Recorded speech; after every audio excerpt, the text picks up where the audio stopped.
EMI అంటే మీ భవిష్యత్తులో వచ్చే శాలరీని మీరు ఇప్పుడే లాక్ చేసుకోవడం అనమాట.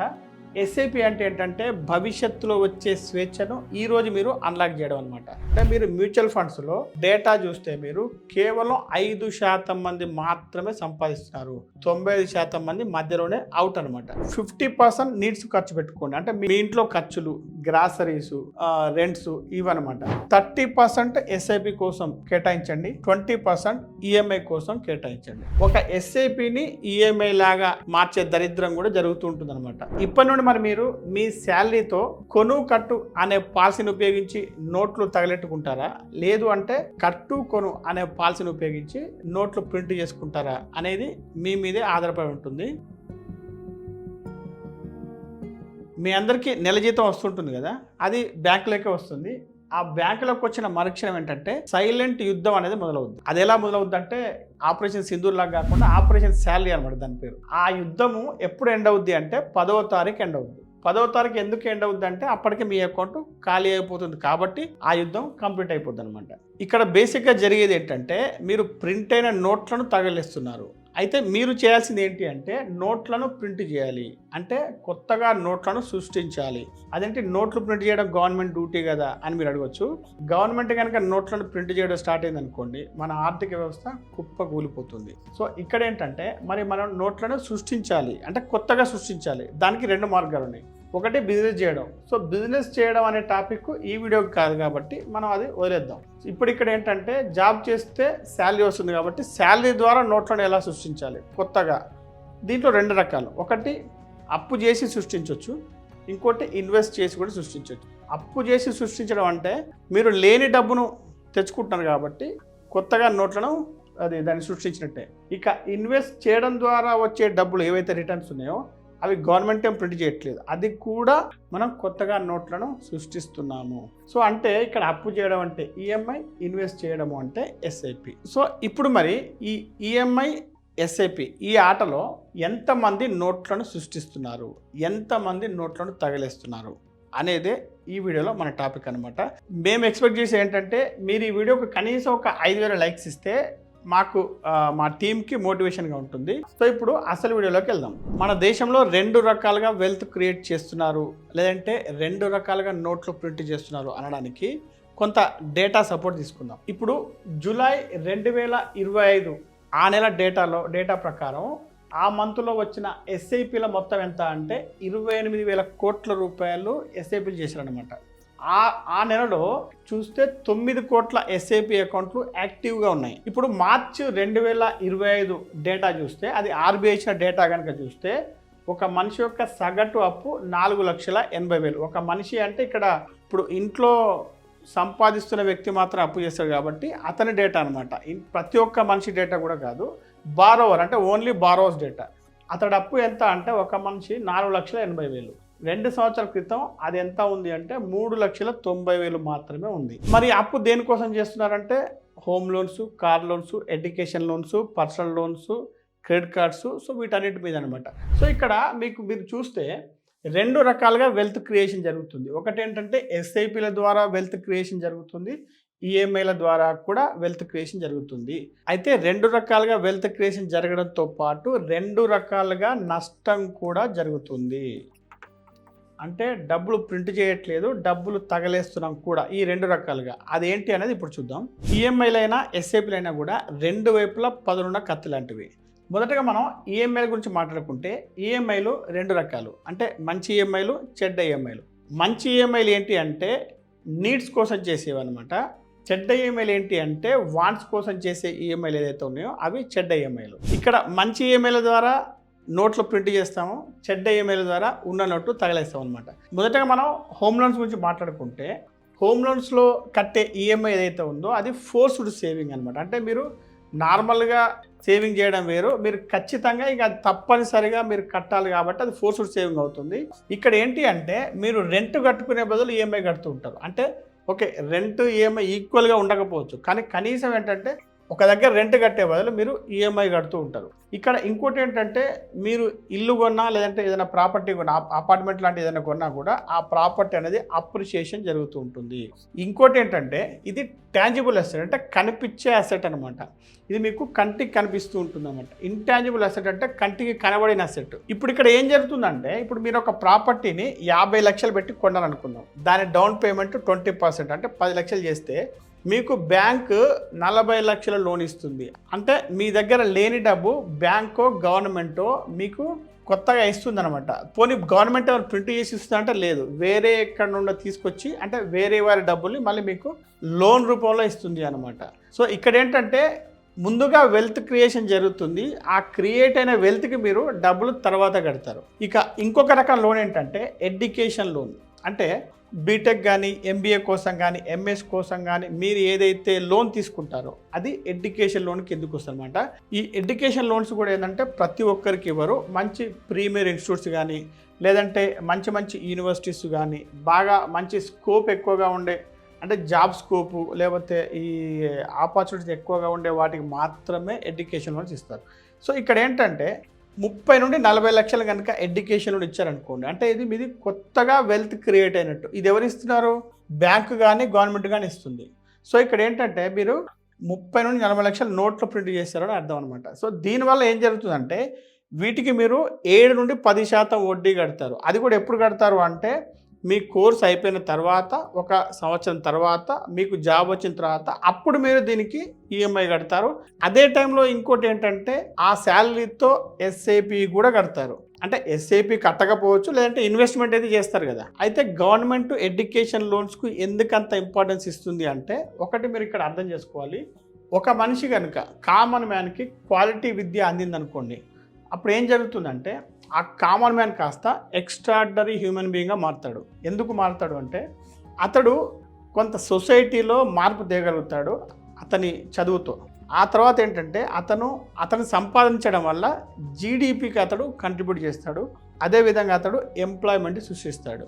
సో ఇక్కడ ఏంటి అంటే నోట్ల ప్రింటింగ్ జరుగుతుంది, అదే రకంగా దేశానికి కూడా వెల్త్ క్రియేషన్ అనేది జరుగుతుంది. ఇప్పుడు చెడ్డ ఈఎంఐల గురించి తెలుసుకుందాం.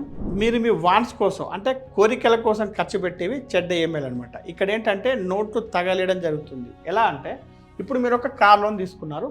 ఆ కారు యొక్క వాల్యూ ఆ కారు రేటు 10 లక్షలు. మీరు ఈఎంఐతో మొత్తం కలిసి ఒక 5 సంవత్సరాల్లో ఎంత కడతారు అంటే 12 లక్షలు కడతారు. ఆ 5 సంవత్సరాల తర్వాత మీరు ఆ కారు కనుక అమ్మేస్తే మీకు వచ్చేది ఎంత? 4 నుండి 5 లక్షలు. అంటే ఇక్కడ మీరు దాదాపు సగం అంటే మీరు కట్టిన దాంట్లో సగానికంటే కూడా ఎక్కువ మీరు నోట్లు తగలేశారు అనమాట. అంటే ఇక్కడ వెల్త్ క్రియేషన్ జరగలేదు. ఇక ఇంకోటి చూస్తే టీవీలు, ఫోన్లు, గ్యాడ్జెట్స్ కోసం కూడా మీరు కన్జ్యూమర్ లోన్స్ అని, ఫర్నిచర్ లోన్స్ అని ఇవి మీరు తీసుకుంటుంటారు కదా. దాంట్లో ఈఎంఐ స్టార్ట్ అయింది అనుకోండి, కొంతకాలం తర్వాత ఈఎంఐ ఎండ్ అవుద్ది. అంటే 2 సంవత్సరాలు 3 సంవత్సరాల తర్వాత ఆ ఈఎంఐ ఎండ్ అయింది అనుకోండి, అప్పటికే ఆ వస్తువు యొక్క విలువ 50% తగ్గిపోతుంది. అంటే ఇక్కడ మీరు నోట్లు తగిలేశారు. ఇక ఇంకొక రకం ఈఎంఐలు ఏంటంటే పర్సనల్ లోన్స్, క్రెడిట్ కార్డ్స్. మీకు తెలుసు క్రెడిట్ కార్డ్స్ మీద వడ్డీ అనేది 30 to 40%, 40% కాదు 48% కూడా ఉంది ఆల్రెడీ. ఇక పర్సనల్ లోన్స్ పై వడ్డీ ఏంటంటే అది కూడా ఉన్న లోన్స్లో ఎక్కువ వడ్డీ వచ్చే లోన్ ఏంటంటే పర్సనల్ లోన్ 12 to 16% వడ్డీ. సో ఇక్కడ కూడా మీకు వచ్చేదేం లేదు, పోయేది తప్ప. ఇప్పుడు మంచి ఎస్ఐపీలు, చెడ్డ ఎస్ఐపీలు వాటి గురించి కూడా మాట్లాడుకుందాం. ఎస్ఐపీలు కూడా ఈఎంఐ లాగే 2 వైపులా పదులున్న కత్తి లాంటివి అనమాట. సో ఇందులో పాజిటివ్ వైపు చూస్తే ఎస్ఐపీలో మీరు నెలకు 5,000 రూపాయలు ఎస్ఐపీ చేస్తున్నారు అనుకోండి. అలా 20 సంవత్సరాలు కనుక చేస్తే మీకు వచ్చే కార్పస్ 40 నుండి 50 లక్షలు. మీరు నెలకు 15,000 రూపాయలు ఎస్ఐపీ చేస్తే అదే 20 సంవత్సరాలు చేశారనుకోండి, ₹1,00,00,000 పైగా వస్తుంది. సో రేట్ ఆఫ్ రిటర్న్స్ ఎంత అనేది వదిలేయండి ప్రస్తుతానికి. సో మరి ఇది ఎందుకు జరుగుతుంది అంటే ఇది పవర్ ఆఫ్ కంపౌండింగ్ వల్ల, అంటే చక్రవడ్డీ జరగడం వల్ల మీకు ఇక్కడ వెల్త్ క్రియేషన్ అనేది జరుగుతుంది. కానీ ఎస్ఐపీలో ఉండే చెడు ఏంటి అంటే ఇక్కడ ఎస్ఐపి అనేది పేషెన్స్ గేమ్ అనమాట. అంటే మీరు ఎంత ఓపికతో ఉంటే మీకు అంత రిటర్న్స్ వస్తాయి. మీకు ఓపిక లేదనుకోండి, అంటే ఇప్పుడు మార్కెట్స్ డౌన్ అయినాయి, మీరు ఇమీడియట్గా ఏం చేశారంటే విత్డ్రా చేశారు, అప్పుడు మీకు లాస్ వస్తుంది. ఇలా కనుక చూస్తే డేటా కూడా అదే చెప్తుంది. పోయిన నెల దాదాపు 75% మంది ఎస్ఐపీలు ఆపేశారు. ఇక్కడ ఇంకో ప్రాబ్లం ఏంటంటే ఎస్ఐపీలతోని లిక్విడిటీ అనేది ప్రాబ్లం. అది అడ్వాంటేజ్ అనుకుంటాం కానీ యాక్చువల్గా ఏంటంటే లిక్విడిటీ అనేది ఇక్కడ ప్రాబ్లం. ఎందుకు అంటే ఇప్పుడు మీ ఇంట్లో ఫంక్షన్స్ అయినా, షాపింగ్ చేయాలన్నా, లేకపోతే ఏది చేయాలన్నా కూడా ఏం చేస్తారంటే ఫస్ట్ మ్యూచువల్ ఫండ్స్లో ఉన్న డబ్బును విత్డ్రా చేస్తారనమాట. సో ఇది విత్డ్రా చేసేసి ఏం చేస్తారంటే మళ్ళీ కొన్ని ఐటమ్స్ కొంటారు, మళ్ళీ ఆ ఐటమ్స్కి డబ్బులు సరిపోతే మళ్ళీ ఈఎంఐ లాగా కట్టుకుంటారు అనమాట. అంటే ఒక ఎస్ఐపిని ఈఎంఐ లాగా మార్చే దరిద్రం కూడా జరుగుతూ ఉంటుంది అనమాట. ఇప్పుడు ఇక్కడ ఓవర్గా చూస్తే ఏమవుతుందంటే మీరు మ్యూచువల్ ఫండ్స్లో డేటా చూస్తే మీరు కేవలం 5% మంది మాత్రమే సంపాదిస్తున్నారు. 95% మంది మధ్యలోనే అవుట్ అనమాట. నష్టపోతున్నారు కాదు, అవుట్, బయటకు వెళ్ళిపోతున్నారు. ఇప్పుడు ఈఎంఐలు ఇంకా ఎస్ఐపి గురించి కొన్ని ఇంట్రెస్టింగ్ విషయాలు తెలుసుకుందాం. ఇప్పుడు ఈఎంఐ అనేది మీకు మంచి కిక్కుని ఇస్తుంది. ఎందుకంటే ఇప్పుడు మీరు కారు కొన్నా, ఒక ఐఫోన్ కొన్నా, ఫర్నిచర్ కొన్నా అంటే ఆ ఐటమ్ మీకు మంచి కిక్కుని ఇస్తుంది, మీ డోపమైన్ లెవెల్స్ పెంచుతుంది. అలాగే ఏంటంటే మీకు సొసైటీలో ఒక గౌరవాన్ని తెచ్చిపెడుతుంది అనమాట. అంటే మీరు షో ఆఫ్ చేస్తుంటారు కాబట్టి, గొప్పలు చెప్పుకుంటుంటారు కాబట్టి, సో ఇది మీకు ఈజీగా రికగ్నిషన్ దొరుకుతుంది సొసైటీలో. అంటే ఇది కనిపించే గొప్ప అనమాట. ఇక ఎస్ఐపి ఏంటంటే ఇది ఒక బోరింగ్ ఐటమ్ అనమాట. ఏంది అంటే ఇప్పుడు ఎవరు చూడరు, ఎవరికి కనిపించదు. మీరు ఒక 5,000 ఎస్ఐపి చేస్తున్నారు, రేపు దాన్ని 10,000 చేశారు, కానీ ఎవ్వరు మీకు గుర్తించరు, చప్పట్లు కొట్టరు, మిమ్మల్ని అప్రిషియేషన్ చేయరు. అంటే ఇది ఒక కనబడని గొప్ప అనమాట. అంటే అందుకనే అది చాలా బోరింగ్గా ఉంటుంది. కాకపోతే ఏంటంటే 15-20 సంవత్సరాల తర్వాత ఒక మంచి కార్పస్ వచ్చింది, మీకు రిటైర్మెంట్కు ఒక మంచి అమౌంట్ వచ్చింది, మీరు ఒక ఇల్లు కట్టుకున్నారు, మీ పిల్లలు గొప్పగా సెటిల్ అయ్యారు అనుకోండి, అప్పుడు మీకు సొసైటీలో గుర్తింపు లభిస్తుంది. ఎప్పుడు మీరు 15-20 సంవత్సరాల తర్వాత ఓపిక్గా కనుక వెయిట్ చేస్తే ఇది జరుగుతుంది అనమాట. సో ఇప్పుడు ఇక్కడ ఈ ఈఎంఐ ఎస్ఐపిల మధ్య ఒక లెక్క, అంటే ఒక మ్యాథ్స్ కనుక చూస్తే మీ ఈఎంఐ ఎంత ఉండాలి అనే దానికి ఒక ప్రిన్సిపల్ ఏంటి అంటే మీకు వచ్చే శాలరీ, ఇన్ హ్యాండ్ శాలరీ, అంటే నెలలో మీ చేతికి ఎంతైతే శాలరీ వస్తుందో దాంట్లో 30% కానీ అంతకంటే తక్కువ కానీ మాత్రమే ఈఎంఐ ఉండాలి. అంటే ఫర్ ఎగ్జాంపుల్ మీకు 50,000 శాలరీ వస్తుంది చేతికి, దాంట్లో ఈఎంఐ ఎంత ఉండాలంటే 15,000 లేదా అంతకంటే తక్కువ ఉండాలి. ఇక మీరు ఎస్ఐపి ఎంత చేస్తే బెటర్ అంటే మీకు వచ్చే శాలరీలో 20-30%, అంటే సేమ్ ఎగ్జాంపుల్లో 50,000 శాలరీ, మీ ఎస్ఐపి ఎంత ఉండాలంటే 10,000 నుండి 15,000 ఎస్ఐపి ఉంటే మంచిది.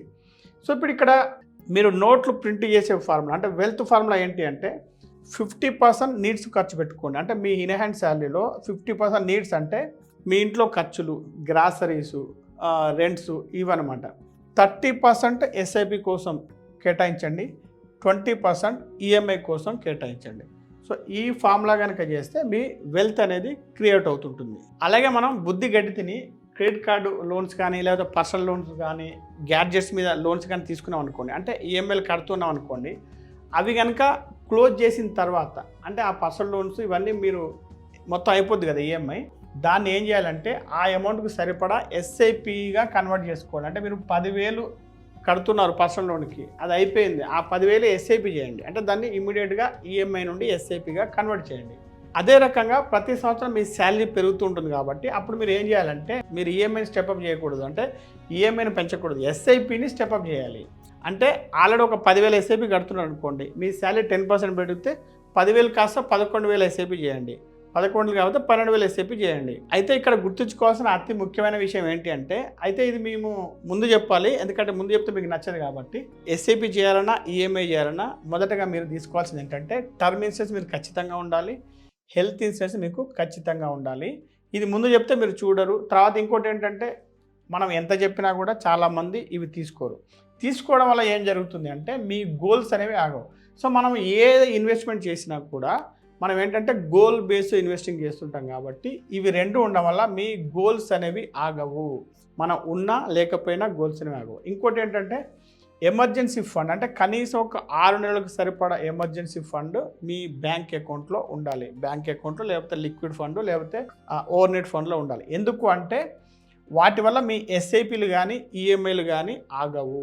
అవి ఆగితే ఏమైంది అంటే మీకు ఫైన్ పడుతుంది అనమాట, ప్రతిదానికి, ఈఎంఐకైనా ఎస్ఐపికైనా. సో ఫైనల్గా చెప్పేది ఏంటి అంటే ఈఎంఐ అంటే ఫ్యూచర్లో వచ్చే శాలరీ, మీ భవిష్యత్తులో వచ్చే శాలరీని మీరు ఇప్పుడే లాక్ చేసుకోవడం అనమాట. ఇక ఎస్ఐపి అంటే ఏంటంటే భవిష్యత్తులో వచ్చే స్వేచ్ఛను ఈరోజు మీరు అన్లాక్ చేయడం అనమాట. సో ఇప్పటి నుండి మరి మీరు మీ శాలరీతో కొను కట్టు అనే పాలసీని ఉపయోగించి నోట్లు తగలెట్టుకుంటారా, లేదు అంటే కట్టు కొను అనే పాలసీని ఉపయోగించి నోట్లు ప్రింట్ చేసుకుంటారా అనేది మీ మీదే ఆధారపడి ఉంటుంది. సో మొత్తానికి ఈ వీడియో మీకు నచ్చితే లైక్ చేసి కామెంట్ చేయండి. మీకు తెలిసిన వారందరికీ ఈ వీడియోను ఖచ్చితంగా షేర్ చేయండి.